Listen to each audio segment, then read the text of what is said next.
Bienvenidos a un nuevo análisis a fondo. Hoy traemos una exploración que, sinceramente, resultó apasionante. Hola, sí, estoy totalmente convencida de que es un tema crucial. Vamos a adentrarnos en una intersección médica y deportiva muy específica, pero que, ofrece lecciones universales. Exacto. El objetivo de hoy es desmitificar cómo la nutrición deportiva, la prescripción de ejercicio físico y la ciencia más puntera de los suplementos se cruzan en la vida de las personas con fenilcetonuria, lo que comúnmente conocemos como PKU. Un tema que tradicionalmente se ha enfocado mucho en lo restrictivo.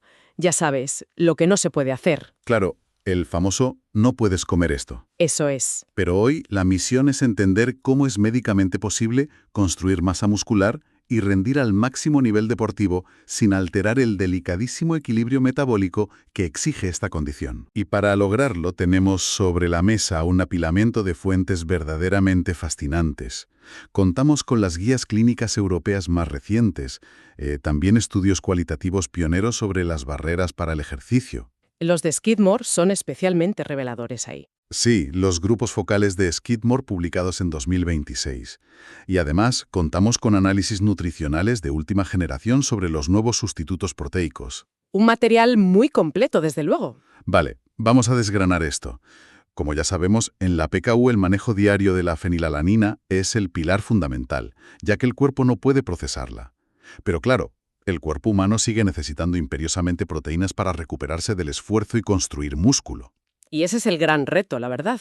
Partimos de una base donde el objetivo clínico ya no es únicamente evitar el daño neurológico manteniendo la fenilalanina baja en estado de reposo. Ya, no es solo no empeorar. Exactamente. El enfoque actual busca optimizar la salud integral, garantizar que una persona con PKU pueda someter a su cuerpo a las exigencias de un entrenamiento riguroso sin comprometer su seguridad. Es literalmente una coreografía metabólica y nutricional extraordinariamente precisa. Una coreografía que, leyendo las fuentes, empieza por un obstáculo que no es solo físico, es profundamente psicológico. Fíjate en los datos de los estudios cualitativos recientes. Sí, los de Skidmore. Esos. Los grupos focales de Skidmore sacan a la luz un hallazgo que llama muchísimo la atención. Es un contraste muy marcado entre la teoría clínica y la realidad diaria del paciente. Totalmente. Porque, las guías clínicas oficiales son clarísimas. Recomiendan a la comunidad con PKU exactamente la misma cantidad de ejercicio que a la población general. Hablamos de al menos 30 a 45 minutos diarios de actividad. Lo cual tiene todo el sentido del mundo desde el punto de vista cardiovascular y de salud general. Claro. Pero al bajar a la realidad y hablar con pacientes, cuidadores y médicos en esos grupos de Skidmore, las barreras que reportan son únicas. No hablan de simple pereza o falta de tiempo. No, para nada. Reportan una fatiga extrema post-ejercicio, unas caídas de energía drásticas y, sobre todo, confiesan un miedo genuino, un temor real a que el ejercicio intenso descontrole por completo sus niveles de fenilalanina en sangre. Lo fascinante aquí es comprender la fisiología subyacente que justifica ese miedo, porque para quien nos escucha y conoce de cerca la condición, hay que dejar muy claro que este temor no es infundado en absoluto. No son imaginaciones suyas. En absoluto. Tiene una base biológica muy sólida. ¿Por qué ocurre exactamente? Porque a primera vista, hacer deporte no implica saltarse la dieta ni comer nada prohibido. Para entender el porqué, hay que observar cómo el organismo obtiene energía durante el esfuerzo. Cuando se realiza un ejercicio físico intenso y prolongado, los músculos recurren a su combustible principal y más rápido, que es el glucógeno. Hasta ahí, es el funcionamiento normal de cualquier deportista en el mundo. Exacto. El problema crítico surge cuando el ejercicio se alarga más de la cuenta y esas reservas de glucógeno se agotan por completo. El cuerpo tiene una necesidad imperiosa y continua de generar energía para mantener el movimiento. Y si no hay glucógeno, tiene que buscar en otro lado. Al quedarse sin su combustible preferido, se ve obligado a buscar fuentes alternativas de emergencia. Y es ahí cuando mira hacia el propio tejido muscular. Así es. La fuente más accesible en ese momento de crisis energética son las proteínas del propio músculo. El cuerpo comienza a descomponer su propio tejido, un proceso metabólico que conocemos como catabolismo. Es decir, el cuerpo se empieza a consumir a sí mismo, para poder seguir adelante. Para visualizarlo, pensemos en ello con una analogía. Imaginemos que el músculo es una caja fuerte blindada. Una imagen muy gráfica, sí. Mientras se hace un ejercicio moderado y hay reservas de glucógeno, esa caja fuerte está cerrada a cal y canto. Todo el contenido está seguro. Pero cuando el esfuerzo físico rompe esa caja por puro agotamiento del combustible, pues la puerta salta por los aires. Y al saltar por los aires, todo el contenido de esa caja fuerte se derrama directamente al torrente sanguíneo. Y esa es la clave del peligro en la PKU. Claro. Al degradarse el tejido muscular por el catabolismo, se liberan a la sangre todos los aminoácidos que formaban esas proteínas internas. Y entre esos aminoácidos liberados desde dentro del propio cuerpo está la fenilalanina. Inevitablemente, se produce lo que clínicamente denominamos una elevación endógena. O sea, desde dentro. Eso es. Es decir, el paciente ha sido estrictamente riguroso con su dieta, no ha ingerido absolutamente nada indebido en todo el día, pero su propio tejido muscular degradado está inundando su sistema con el aminoácido que no puede procesar. Madre mía. Es exactamente el escenario que se debe evitar a toda costa. Es la peor pesadilla metabólica para esta condición. Y es la razón biológica real por la que tantos pacientes en el estudio de Skidmore experimentan esa fatiga extrema y ese temor al descontrol tras el esfuerzo. Su cuerpo les está avisando del estrés catabólico. Resulta fundamental comprender esta mecánica, porque nos permite dejar de demonizar el ejercicio en sí mismo. Totalmente. El problema no es correr o levantar pesas. El problema es el agotamiento del glucógeno, y las fuentes apuntan a una solución muy clara: la creación de un escudo nutricional. Una definición perfecta. En la prescripción de ejercicio para esta población, la prevención del catabolismo pasa obligatoriamente por una estrategia nutricional paralela. No se puede entender el ejercicio sin esa nutrición de soporte. Imposible. El mejor aliado del deportista con PKU es una dieta estratégicamente rica en hidratos de carbono. Ese es el famoso escudo protector. Efectivamente. Consumir hidratos de carbono antes de entrenar asegura que la sesión comience con la caja fuerte bien protegida, con las reservas de glucógeno al 100%. Pero las fuentes también hacen hincapié en lo que ocurre durante el entrenamiento, ¿verdad? Es una indicación vital. Si la sesión de ejercicio va a prolongarse más allá de los 60 minutos, es imperativo aportar hidratos de carbono de asimilación rápida durante el propio esfuerzo. ¿Mediante geles o algo así? Normalmente a través de bebidas deportivas o geles, sí. Esto garantiza que el músculo no tenga que recurrir nunca a sus propias proteínas por falta de energía. Aquí es donde se pone realmente interesante. Porque blindar el músculo para que no se destruya durante el ejercicio es solo la mitad de la batalla. Luego hay que recuperarlo y hacerlo crecer. La fase de síntesis proteica posentrenamiento. Exacto. El ejercicio causa microroturas en las fibras. Para reparar ese daño, el organismo exige un aporte urgente de proteínas. Pero claro, en la PKU, fuentes de alto valor biológico como la carne, los lácteos o los huevos están severamente restringidas. O directamente prohibidas. Así que la dependencia de los suplementos médicos es casi absoluta. Y fíjate en las cifras que manejan los estudios clínicos, porque son verdaderamente asombrosas. Si miramos a la población general deportista, se recomienda ingerir entre 1,2 y 2 gramos de proteína por kilogramo de peso corporal al día para desarrollar masa muscular. Lo cual ya requiere cierta planificación para cualquiera que vaya al gimnasio. Pues imagina para un atleta de élite con PKU. Los datos muestran que estos deportistas pueden llegar a depender de sus sustitutos proteicos, las fórmulas exentas de fenilalanina, para obtener hasta el 80% de sus necesidades diarias. ¿De cuánto volumen de suplemento estamos hablando en la práctica? Hablamos de casos que requieren ingerir hasta 100 gramos de proteína al día exclusivamente a través de estas fórmulas médicas. ¡Madre mía! 100 gramos diarios solo a base de suplementos. Logísticamente suena a pesadilla. Es un desafío titánico. No es algo que se pueda hacer en una sola toma. Exige una distribución milimétrica a lo largo del día. Claro, para no saturar la absorción. Exacto. Y dentro de esa distribución, la dosis post-entrenamiento es absolutamente innegociable. Esa ventana metabólica, tras el esfuerzo, es cuando el suplemento repara y frena cualquier respuesta catabólica residual. Pero claro, plantear el consumo de 100 gramos diarios nos lleva de cabeza a uno de los mayores traumas históricos para la comunidad PKU. Las fuentes son clarísimas respecto a las fórmulas tradicionales, las famosas mezclas de aminoácidos libres, o LAA, como aparecen en la literatura médica. Históricamente han sido la única opción viable. ¿Pero a qué coste? Los estudios indican que estos aminoácidos libres tienen un sabor profundamente amargo, un olor muy punzante e incluso llegan a causar un mal aliento crónico en quienes los consumen. Es un factor psicosocial tremendo. Es una locura pensar en el impacto que tiene eso.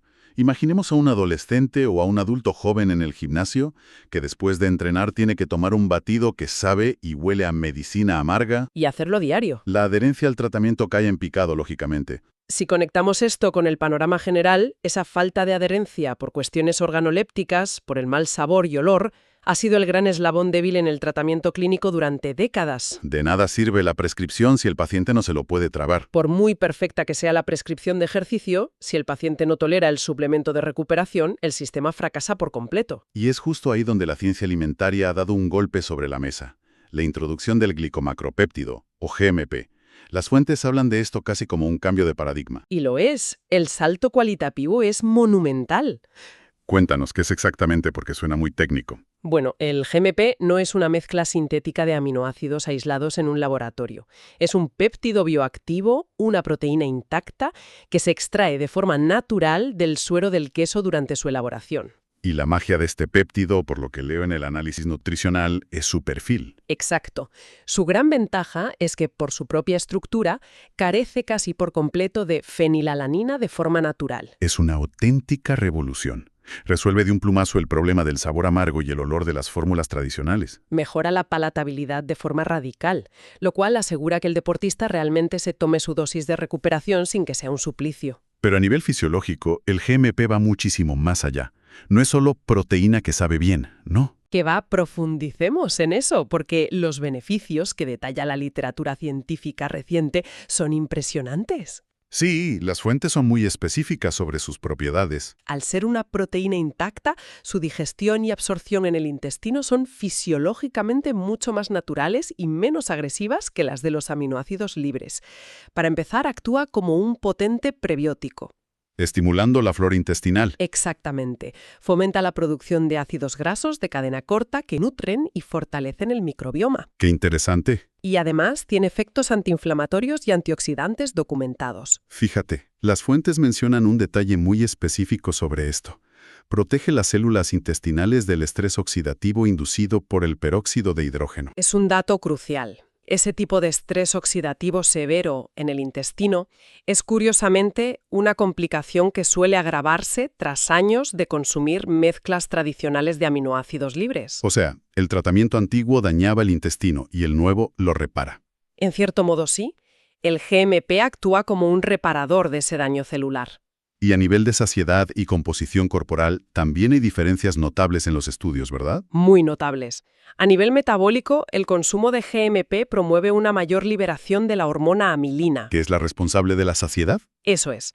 Se traduce en una sensación de saciedad mucho más prolongada y estable, evitando picos de hambre. ¿Y sobre la composición corporal que mencionábamos? Ah, sí. Si observamos los estudios pediátricos recientes, los resultados son contundentes. Los niños y adolescentes que utilizan el GMP como fuente principal de proteínas presentan sistemáticamente una mayor masa magra, es decir, más músculo, y una menor masa grasa que aquellos que siguen con las fórmulas antiguas. Todo esto suena a que hemos encontrado el ingrediente milagroso definitivo para la nutrición deportiva en la PQ. Pero, como en toda buena ciencia, hay un pero muy importante que las fuentes no ocultan. Siempre hay matices, claro.